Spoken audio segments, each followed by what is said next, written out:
Do you know many people are having trouble with setting the cooking time on their Cuisinart CPC-600? Don't worry. In this video, we'll show you how you do this. Let's start. Step 1. Select function. Ensure the Cuisinart CPC-600 is set up and powered on. Select your cooking function using the menu button. Step 2. Set time. Press the time button to set your cooking time. Use 1-minute increments for up to 40 minutes or 5-minute increments for 40 to 99 minutes.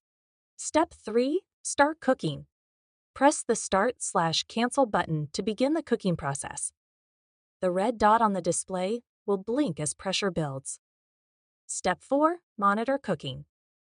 Once full pressure is achieved, the dot remains lit and the timer counts down. Cooking begins under pressure. Step 5. Release pressure. After cooking, it switches to keep warm. Manually release or let pressure release naturally as needed. Now, you should be able to set the cooking time perfectly on your Cuisinart CPC-600. Still need help?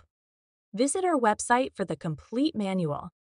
There you will also find questions and answers from other Cuisinart users. Did you find this video helpful? By subscribing, you help us continue to answer users' questions. So, subscribe to our channel. Thanks for watching, and see you in the next video.